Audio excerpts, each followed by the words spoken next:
Hey fam, Samaj Ramal Crawford here, the man at the top of the mountain. That's that's gonna be the new tag phrase. And I want to thank my new friend Monica for helping me decide on it. It was something that I've always had as a dream, and it's something that I aspire to be. Back in the day, everybody used to be, when they were searching for information, searching for knowledge, they would, go to the Himalayas and they would climb the mountains in search of the truth, in search of answers. And they would always come to the top of the mountain, and there would be this old guy there who had this phenomenal amount of knowledge, but it wasn't, knowledge of the world. It was usually just what the person needed to be able to move on in life. And that's kind of an aspiration. And, by no means saying I'm perfect or even, you know, that guy for everybody, but I've been told I was that guy for some people. So that's who I want to be. So that's who I'm going to be. And so that's what you'll start to see on my page. And I appreciate you being here. And if you haven't already and you're on my YouTube channel, please subscribe and like it and share it and do everything else. And so today, what the man at the top of the mountain is talking about is a continuation from my first two videos, and it is on the allegory of the cave. And the image that you're looking at is an image of what you saw in the first video. Just to recap, this is the image that I used for the allegory of the cave. And the allegory of the cave, once again, was written by Plato about 360, 380 BC. And it's an explanation of things, if you will. So this is the image that I introduced. The last video was about the allegory of the cave, and it was video 1. And this is the image that we used. And that one was entitled The Shadows, because we talked about what the shadows represented, what they could mean. And at this point, I was asking for your thoughts on what you thought the shadows meant. And, just to give me your perspective on how, it's relevant now. But today, we're going to be looking at this portion of the cave. And we are going to take a little departure from Plato's line of thought. And we're going to be looking at things from a different perspective. But also, we will be able to observe some of the same conclusions that Plato came to. And so what we're going to focus on today is looking at the kid from the last video that escaped from beyond the wall. And that's who this kid is. I don't know if you can see it with the mouse. I'll get my handy dandy pointy finger and point to him. That's the kid that escaped from behind that wall. So what we're talking about is what happens after escape. He or she, right? So what they're doing now is observing things from the other side of the wall. They're no longer going to be stuck on what everybody told them they had to believe on this side of the wall. But what I do want to bring to mind is that when you're making a change, when you change anything, especially something big, there's a period of transition. And so things don't happen, right away. You don't understand everything that's going to happen when you make a huge change. And that's what happens to this person when they decided that, okay, what I'm going to do is get on the other side of the darkness and come into this light. And there is a physical and an emotional change in your body. Your whole physicality has to change when you're especially finding a different truth, right? I mean, just for example, just as Plato said in the book, it's like you're going to have to take into account that when this kid starts to see all this bright light, the eyes have to adjust. There's going to be a painful period of, wow, where did all this light come from? What is this light coming from? And he'll be blinded, literally blinded by the light, right? Let alone standing and walking, because he's been chained to this wall for their young period of time. And now, as they stand on the other side of the wall, even though in this picture, his back is turned, what they're going to observe is what's really happening here, right? Isn't that kind of contradictory to all the truth that they've been told from the first video? They've been told what these shadows are, but now when they're on this side of the cave, they can clearly see, once their eyes adjust, that the shadows, he can still see them, but they're only a reflection of what's being shown on the wall. And so there's a lot of questions to be answered when you're when you're looking for the truth, right? You're asking the question is like, wait a minute. What I was told is not actually what it is. And so he finds the truth that the voices that they hear weren't just voices from nowhere.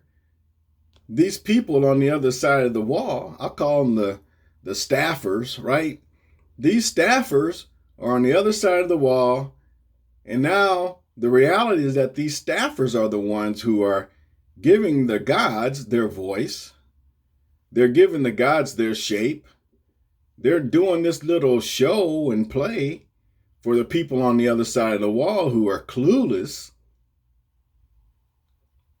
And so this guy has a new reality, a new truth, a new experience. Doesn't mean he's going to live it out, because sometimes people know the truth, but the truth is just too hard to bear. And I mean literally bear. To know the truth sometimes causes more pain than living in ignorance, right?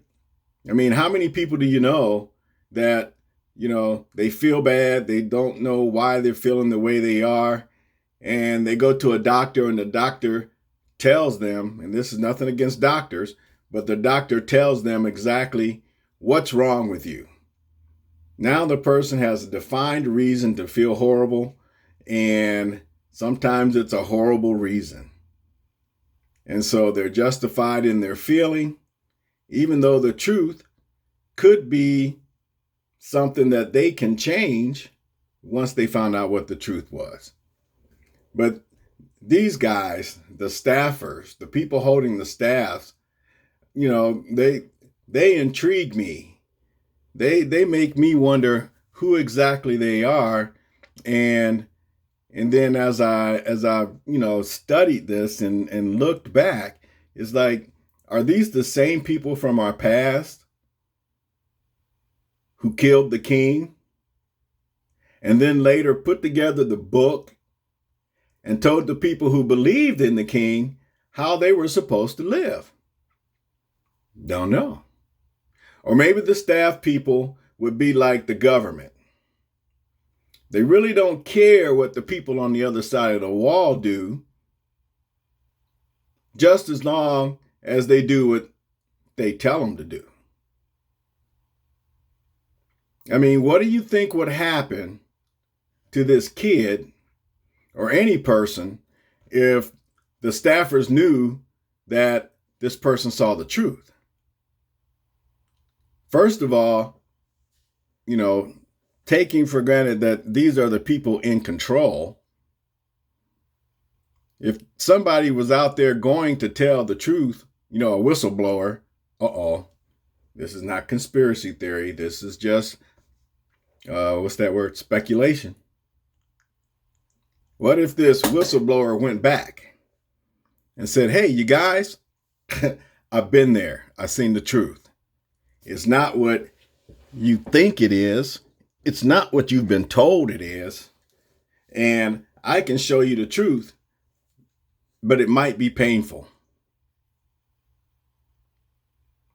And that's part of a different video, probably, huh? But ask this question too. Are the staffers yet another group of people, that could quite possibly be living out their life like the people on the other side of the wall? Maybe they grew up and this is all they knew.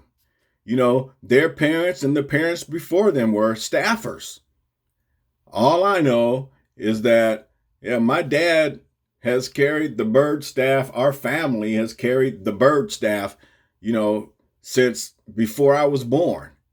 And I learned all the words of the bird staff carrier, or I learned all the words of the horse staff carrier. And this is our position in life.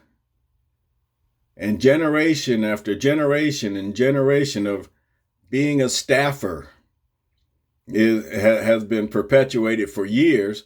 And maybe some kid from the staffer population has to break away from that to become enlightened to what's maybe the truth. Maybe there's something more to this life than carrying this staff and saying these words and living our lives out like we do. Is the question, is there more? And is the answer always, yes, there is? Just stuff to think about, right? So, I kind of wonder how we get, or should I say, if you wonder how we get stuck in things, this is how it happens. Everybody on this side of the wall has been told that this is your life. And if that's what you believe, then that's what you'll die thinking. And there's always going to be someone in any rank that says there's got to be more. And they'll go through the pain and they'll find out that there's more. But how they're received when they try to give it back, well, that just depends on where your culture is. Some people know the truth, whatever that truth may be. And like I said before, your truth is what you've accepted as your truth. But you got to know that to be this kid, to be the seeker, to be the one who knows that there's more, you're going to have to step into the light. And you're going to have to feel the pain. And you're going to have to be called crazy, because I'm going to tell you from experience, to be this person, sometimes, just imagine being this kid who's the only thing that he's had as a reference was what he saw, the shadows. That's the only reference he's had for his young life. And I don't mean just he, I'm sorry, he, she, they, it doesn't matter. This person has only known the shadow reality all their life.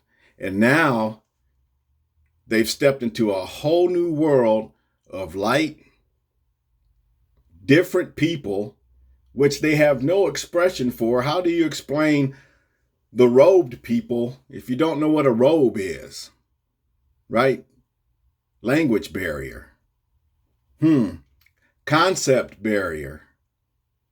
There's a story about, how the Spaniards were able to overtake the Native Americans when they landed here, because when the Native Americans thought of watercraft, they thought of their canoes. They thought of the kayaks or whatever small craft they had to navigate the waters. They didn't know what a Spanish galleon was.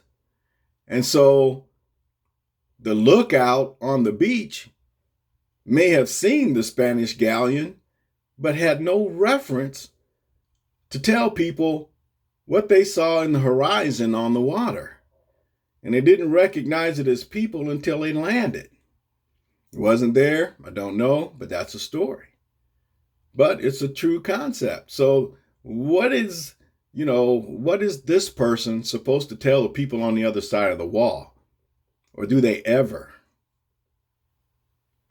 So this is thought again. And this is what moves me, and this is what changes us, because thought brings about change. And when you get a hold of a thought, don't just let it go. Sit with it for a while. Do what you have to do with it. Pray with it. Ask God about it. But don't just think it doesn't matter, because it does. And so take this one. Take this, think about it for a while, and leave some comments, leave some questions, leave some thoughts. They're all valid. You're valid. And that's the whole point. We're all valid, and we're not crazy. And you're not crazy for thinking there's something different. So this one's done. Got another one coming. Thank you for listening, and I'll talk to you later. Push the subscribe button. Samaj Ramal Crawford, man at the top of the mountain. Talk to you later. Peace.